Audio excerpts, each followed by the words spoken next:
Welcome to the Missouri Business Podcast. The show is chock full of insight on what it's like to start, stop, and drive a thriving business in our great state.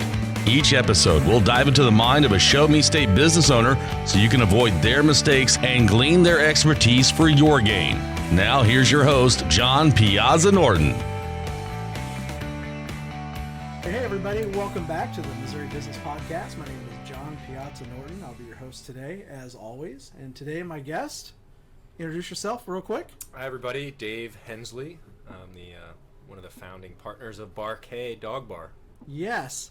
So, for most of my folks that I've been interviewing, they have you don't have to explain what they're doing. Bryson Bolton, great example. He's a farmer's insurance agent. You got it. You now know exactly what he does. Right. And that's the end. Now, not everybody knows all about their insurance. Mm-hmm. No doubt about it. But this is a little bit different. Yeah, we've heard that before. Yeah. It's something new. Yes. A new concept.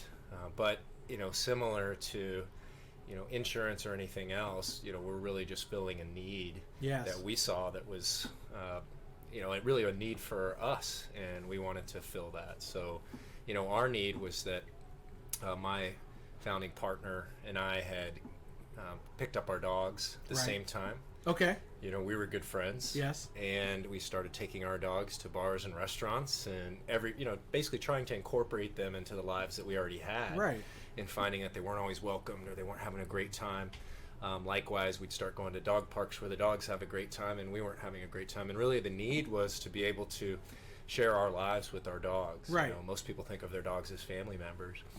And to share our lives with them and to create a space where we could do that. Gotcha. And so that's where the idea for Bar K was originally conceived, was to have a destination where you could really enjoy life with your dogs. Absolutely. So more of a balance.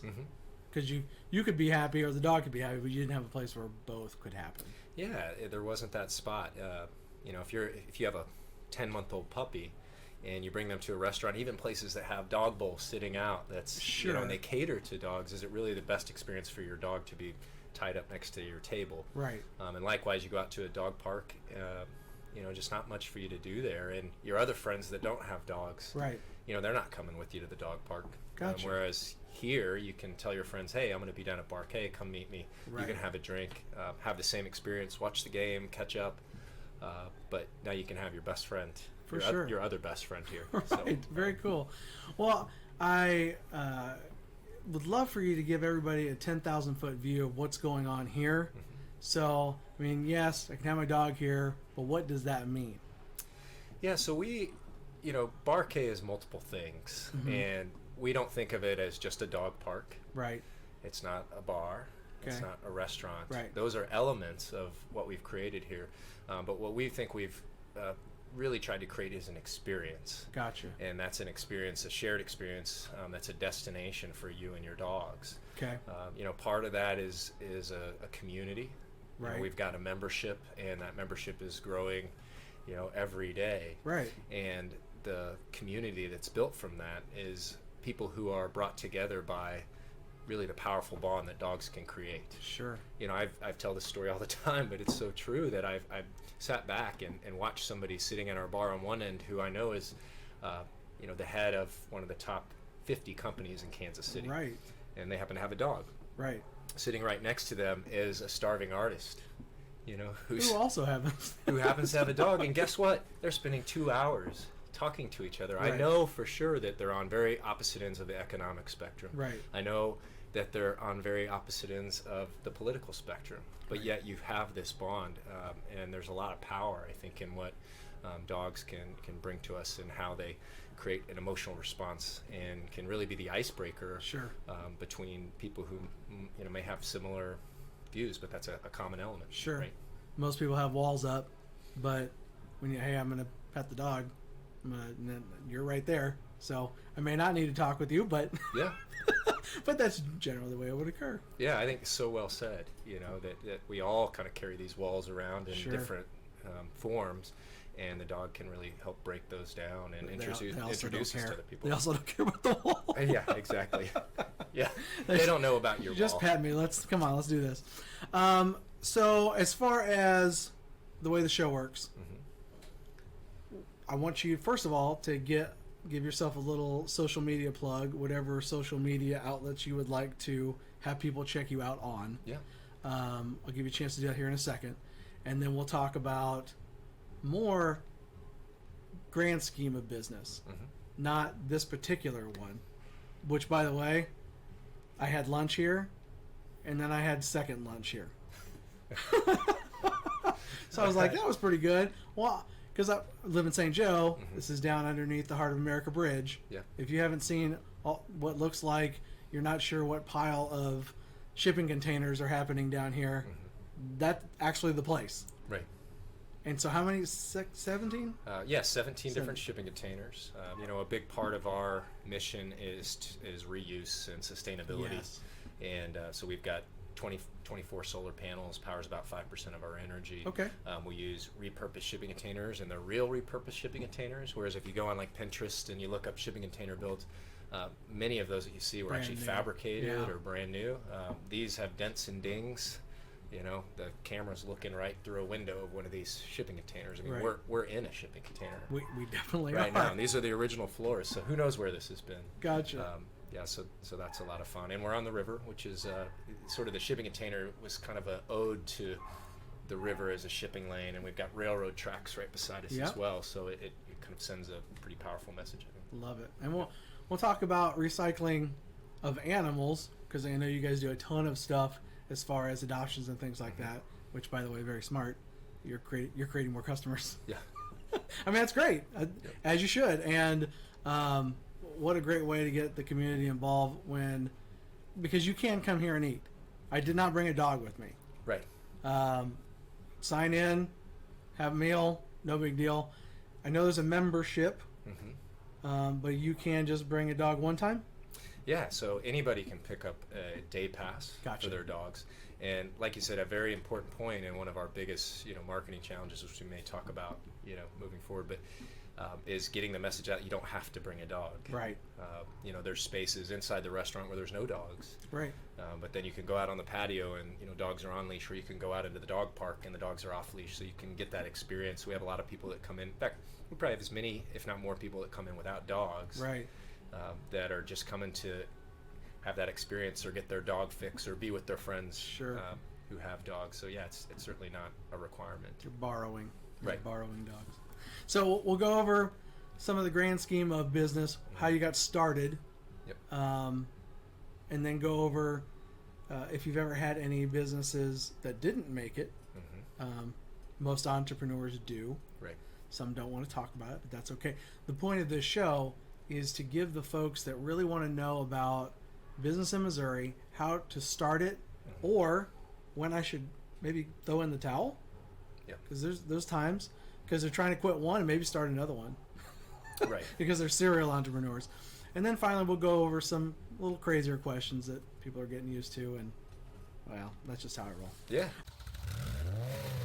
Start 'em up.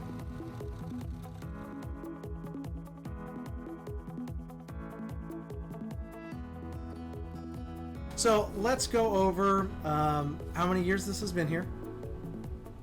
Yeah, so we launched here on the riverfront in August of last year, 2018. Gotcha.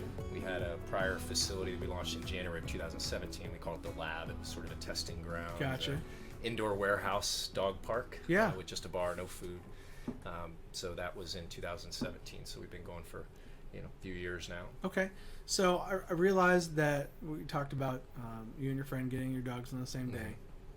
But that's not the day that this idea started. Is it? No. Oh, okay. Tell me about the cocktail napkin day. Yeah. That you're like, hey, let's do this. It really was a cocktail napkin idea. Perfect. It was one of the days where we had our dogs out on a patio, and right. And we'd just been to the dog park, and we're like, man, if we could just combine these concepts, what would we call it? Right. And one of us said we'd call it Bar K, and at that point it sort of seemed like this real thing in our minds. Now, that was 10 years ago. Right. And, it took a long time for us to get serious about it, and I guess one thing I would say to any of your listeners out there is that, there's a saying that I heard from a guy named Chuck Blakeman. He wrote a book called making money is killing your business. Has nothing to do with right.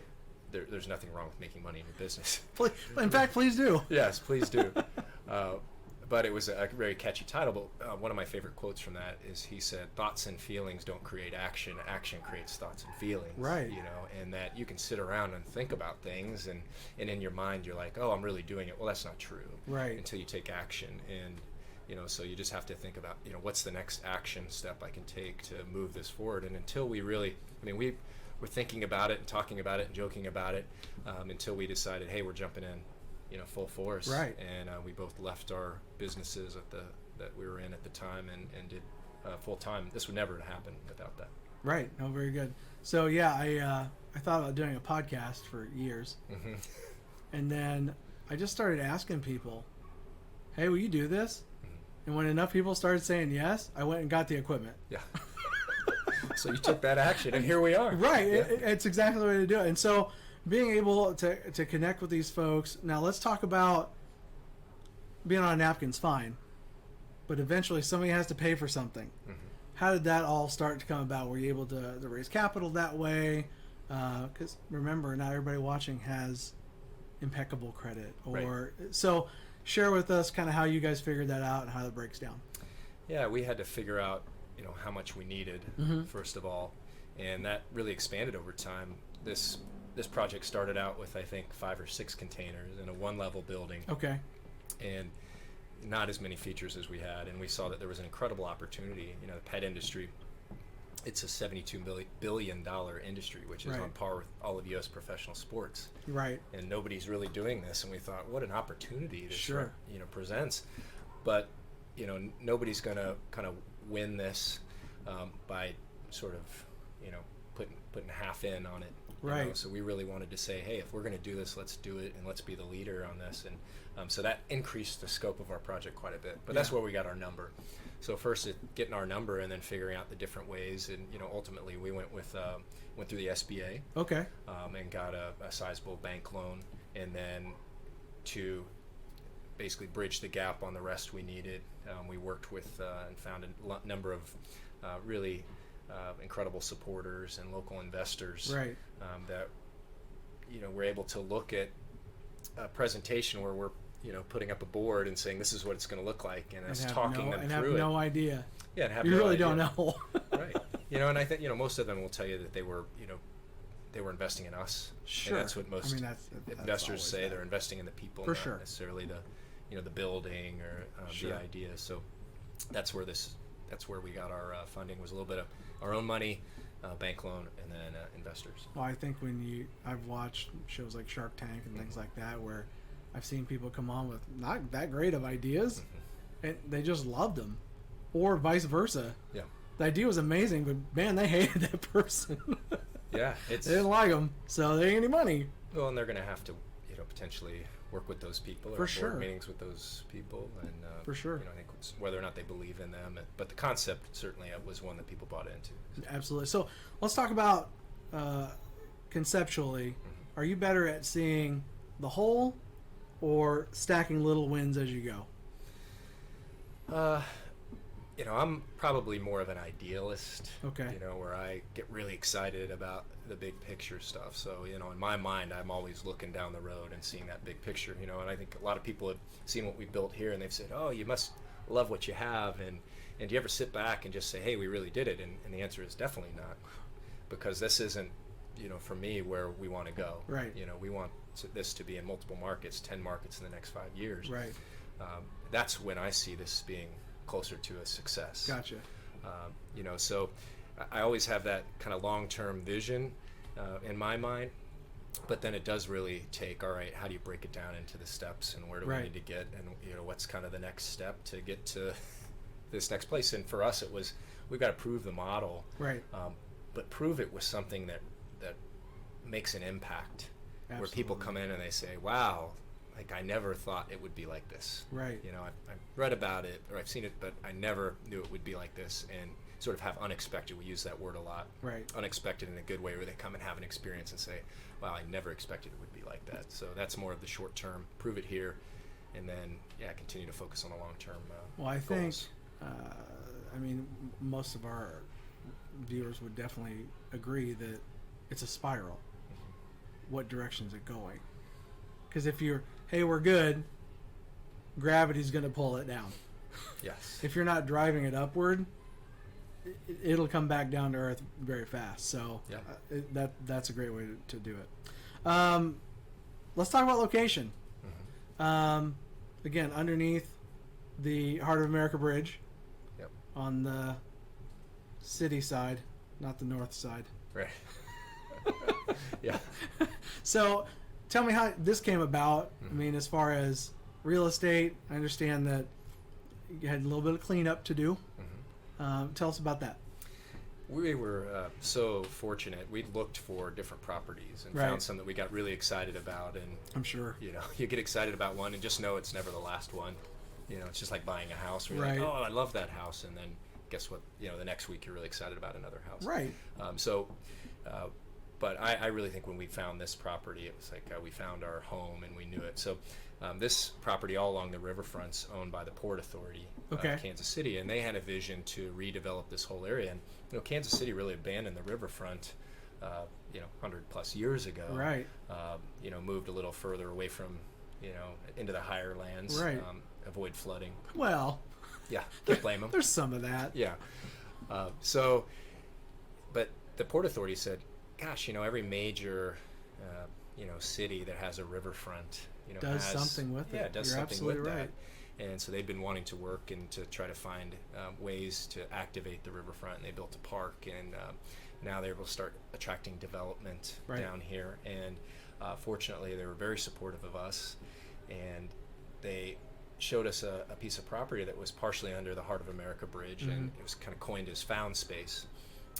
You had tires and mattresses and encampments. So you found all those things. yeah, we found all of those things. So it truly was found space. Yeah.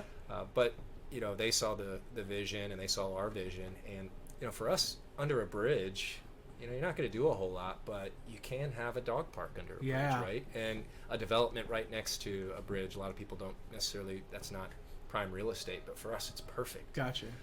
So we couldn't have landed in a better spot. We're really the first bar and restaurant on the river in Kansas City. Okay. You can sit and have a drink and overlook the river, which you would think on a town kind of built around the river that would be something you could do, but it hasn't been. Right. So we're able to be at the forefront of that, and that wouldn't have happened without the Port Authority. They were just such a great partner in all this, and that's where we helped to find this location. And really, it's centralized in Kansas City.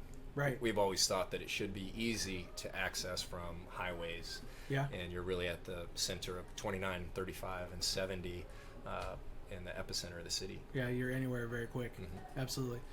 And I'm able to go back to St. Joe very quick also. Yeah. That's right. Instead of being trapped in some traffic. That's right. Yeah, we made it easy for you.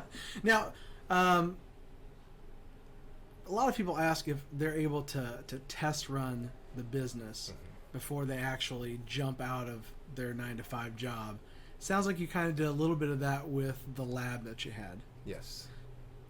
Talk about the timeline from, hey, I'm still working, but I love dogs and this is cool, to being able to do it full time. Yeah, there's kind of a weird space there where because I'd mentioned earlier, like you have to kind of jump in full speed. Right.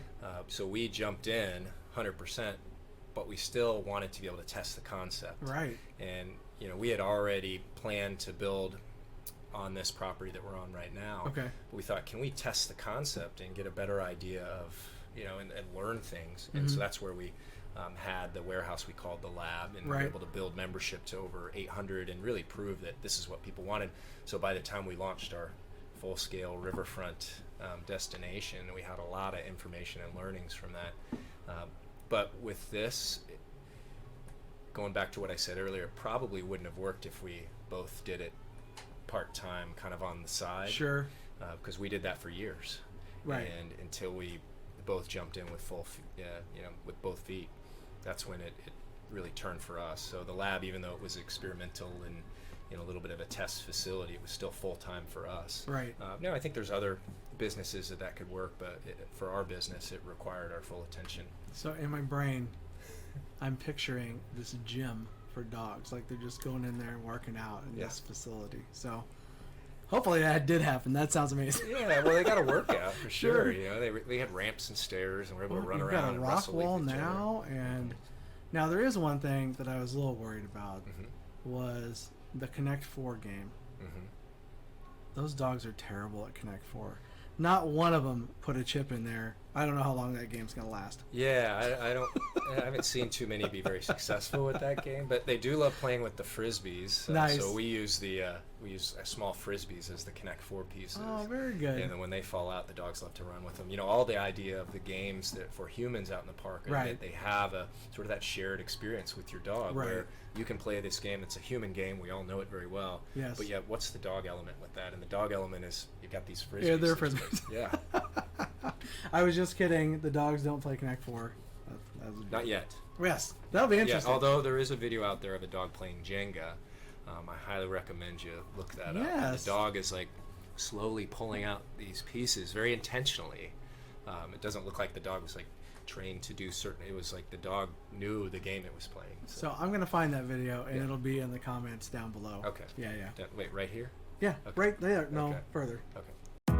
The Start 'em Up section of this podcast was brought to you by BusinessFireman.com. BusinessFireman.com will give you a step-by-step blueprint on how to make money online, no matter what your chosen niche. For a sales and marketing training to help you maximize your digital footprint, it only takes one fireman to get it done. Check out BusinessFireman.com today. Shut it down.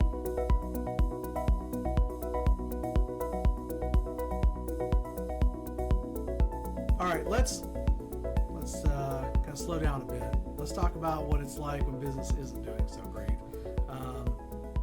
So when you're first starting up, was there ever a time where you're like, because you talk about proof of concept, was there ever a month where you're like, hold on a minute, this isn't as great as we think it might be. We got to work a lot harder. Did that ever happen for you guys?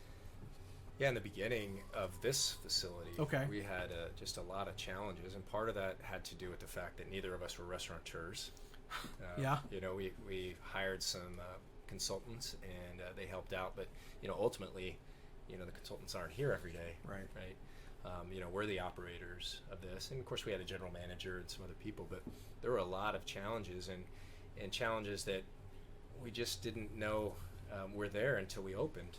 You know, one of those being that, you know, on a busy day on a Saturday, we might have 2,000 people come through.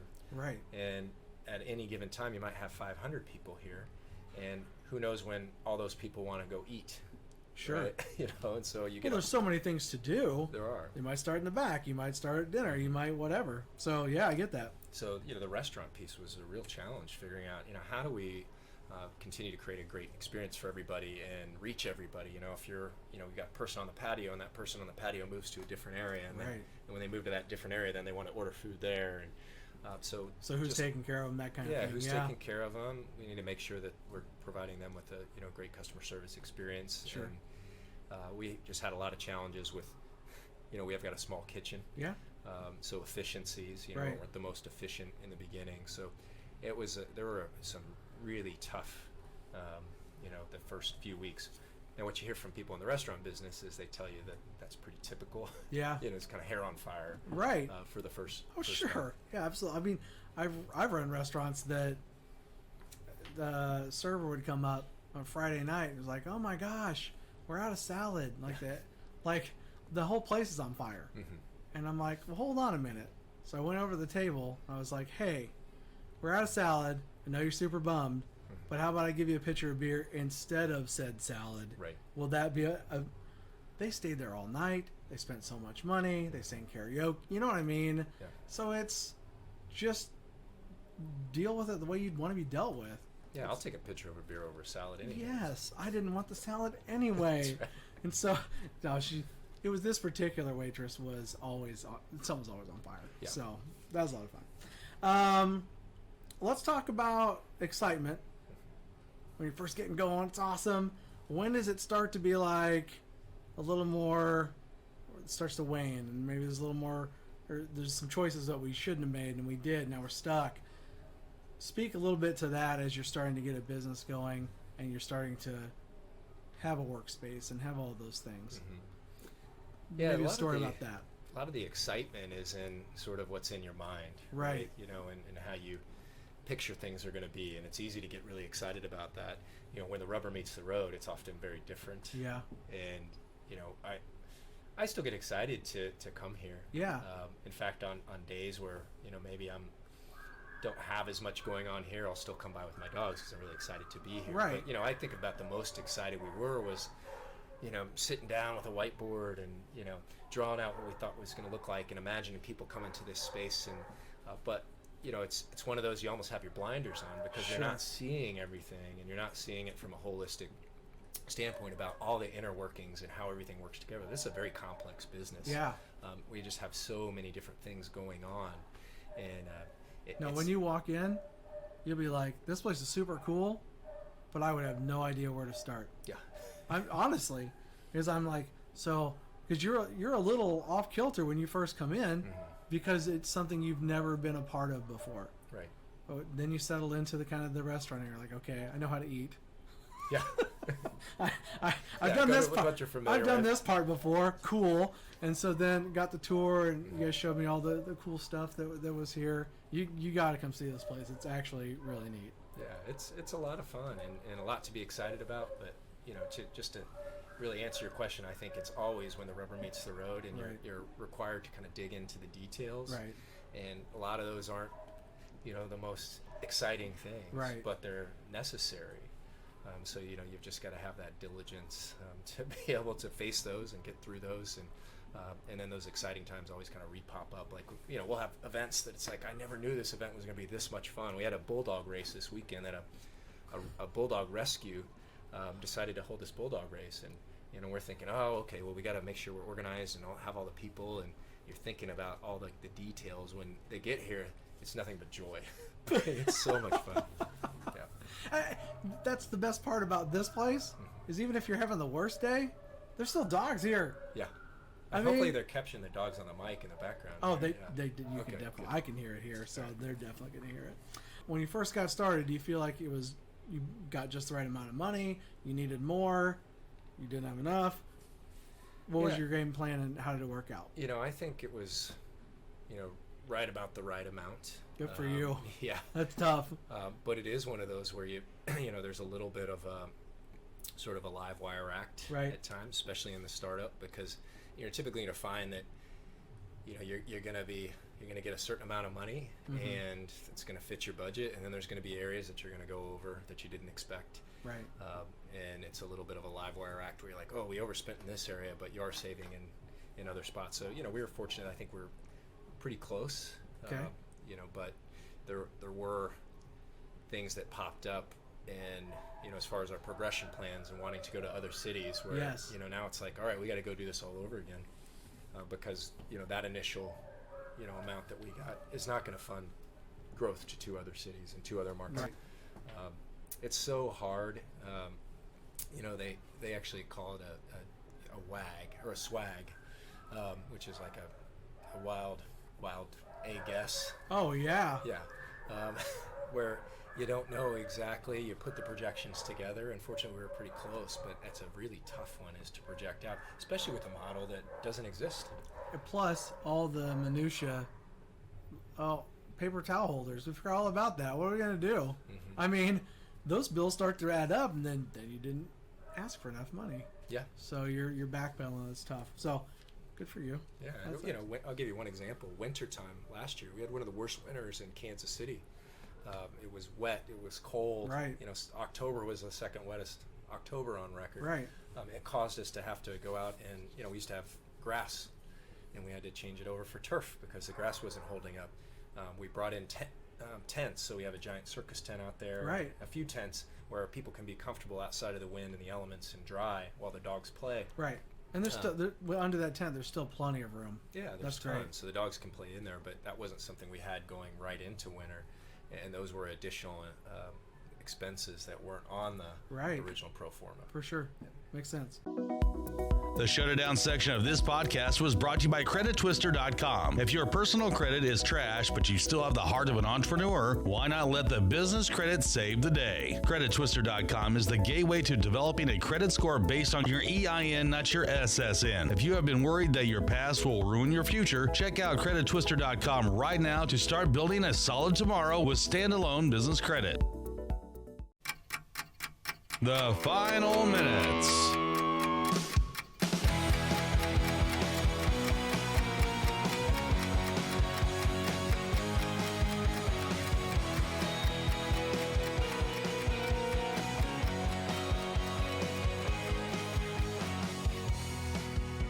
All right, so those are the end of the scheduled questions. All right.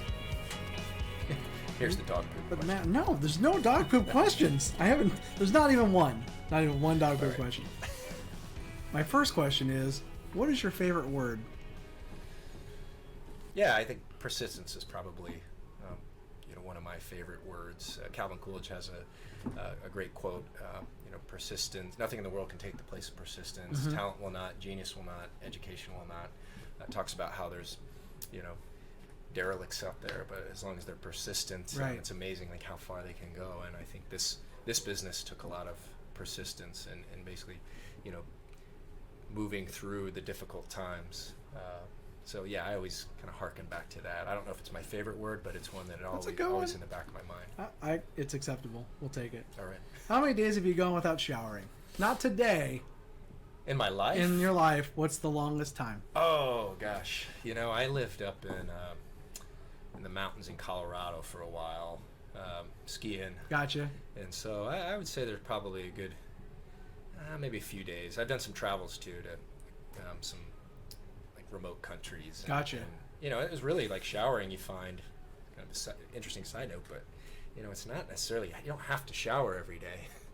In a lot of cultures and historically, people weren't showering every day. I was in the Army. Mm-hmm. That definitely didn't happen. Yeah. Spent some time in Central America. You're in the river. It's totally dirty. Yeah. So, Yeah, I think if it were up to me and it didn't affect other people, maybe I wouldn't shower as much. Although, I do enjoy a really nice warm shower. For sure. I think everybody does, but you're right. People in the Romans, ancient Roman baths. I mean, we get one of those every day now. So that's exactly right. Gotta be grateful for that. Indeed. Have you ever eaten food off the floor? Yes, who hasn't? What is the appropriate amount of time to pick it up before it is done? I think it depends on the food, and it depends on the floor. I guess that's true. Yeah. If you pick it up out in our dog park, I think it's almost like it pretty much has to bounce right off the ground, right into your hand. Yeah. If it's in our restaurant, it could probably be there for a while. I've dropped a fry on the floor and eaten it. Those love fries our fries are good. So, yeah. Well, you had one. So. I did. Yeah. I had several actually. Yeah. A couple off the floor. No. All right. I might have done it though. They were actually really good, and they have the spicy mayo. Yes. Yeah. Real good. I was like, hey, this cup is too small. Yeah. We can get you another. Yeah, she did. Yeah, all right. And she definitely did. I'll send you home with some spicy thank you so much. I appreciate it. Who was your favorite Power Ranger? I don't know Power Rangers. That was just, you have your things you're into. Yeah. And Power Rangers, I have no clue what they did, or I knew they wore different colored They did. suits. Yes. I wasn't into Teenage Mutant Ninja Turtles. I did, however, I love G.I. Joe. Okay. Storm Shadow was my favorite. Okay. G.I. Joe character. Then I would like to change the question. Yeah. Point of reference. How many characters died in G.I. Joe? Oh, probably 0.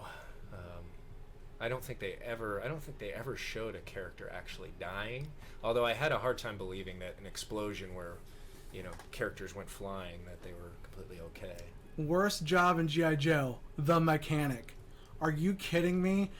Everything they rode around in just destroyed. Yeah. Everybody cool. There was one death in an alternate universe, though. Oh, there was? Yeah. Okay. Well, you learned something new. Just for you. That was every day. Yep. I figured you brought it up. Might as well. You know what? Might as well bring it home.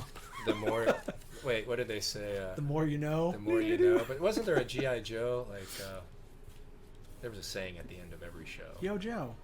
Yeah, but there was a saying where they had an educational component. You know, kids. Yeah.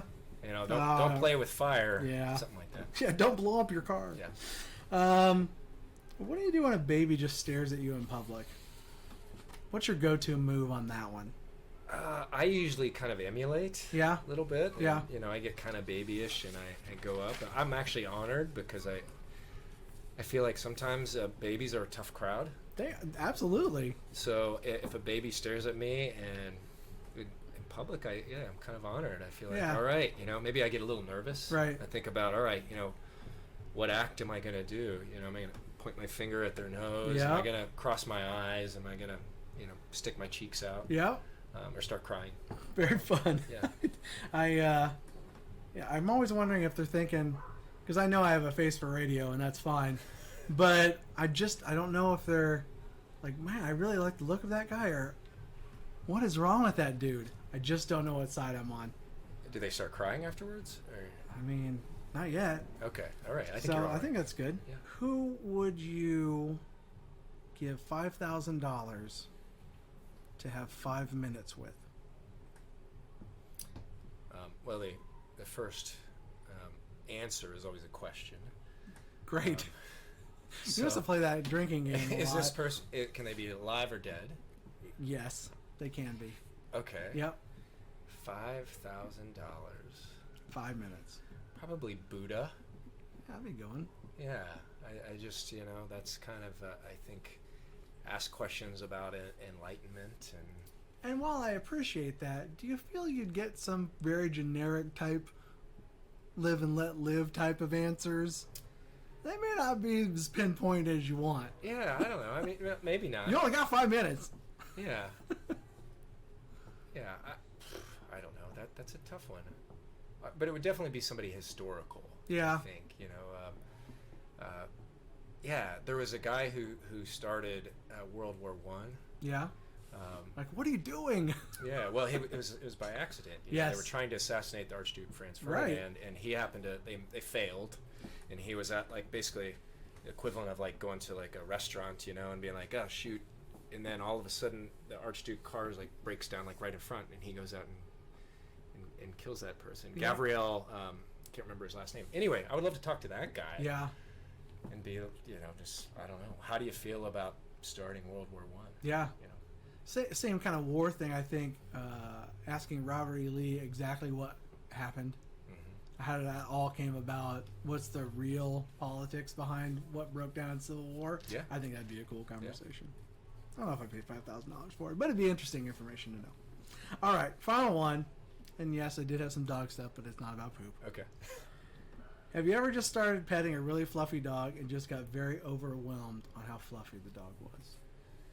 Overwhelmed? Yes, just like this is amazing. It feels so nice. Like I'd start like very carpety. Yeah.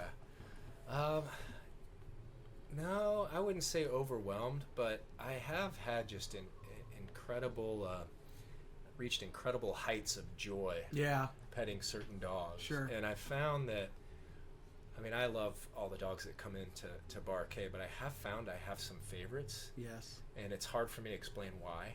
Okay. There's a dog, Stella, who I absolutely just love this dog, and I've told the owners, like, if you ever need me to take care, anybody to take care of Stella, I will take care of Stella. Aria, this doodle, I'm in the park and always jumps up, and I mean, I just get in this, I don't know, kind of euphoric state when I'm petting these dogs, and it's really pretty special. You know, we had a bunch of seniors from a community come out. They actually brought 5 different buses, and they partnered with senior dogs, and you could see that sort of same euphoria on their face. It was a pretty special moment. Very cool. Yeah. Very cool. Well, the selling of joy, that's tough to beat. That's tough to beat. That's a great product to package, and I think dogs help to bring that to people for sure. Can you do me a favor and do the breakdown one more time? Address. Yeah, so we're located at 501 Berkeley Parkway, Kansas City, Missouri. We're right on the banks of the Missouri River. Okay. Right under Highway 9. Okay. Really close to River Market. Did you know the dog in Sesame Street, the big one? Wait, Snuffleupagus was like an elephant. Yeah. The dog was named Barkley. Oh, really? Yeah. I didn't know that. You're getting all kinds of good stuff Yeah. today.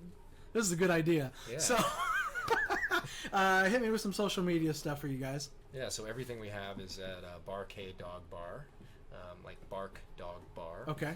Our Instagram feed is a lot of fun. We have something called Bark Passouts. Okay. And it's a hashtag. So if you do hashtag Bark Passouts, you see all these dogs that basically have gone home and like have, fallen asleep on the car ride or fallen asleep in weird places because they were so tired after a day at Bark. Very nice. Our Facebook has a lot of our events, and of course our website, www.barkdogbar.com, has all of our calendar, and you can learn more about Bark and plan your visit. And there's a lot of inside looks on the website as well, so give you an idea what's going on, so you aren't as lost as I am when you get here. And Dave will be able to take care of you. Love to see you here. Yeah, I'll probably be here, so he might be, but he does a lot of speaking stuff, which is how I got introduced to him in the first place. So really appreciate letting us come in.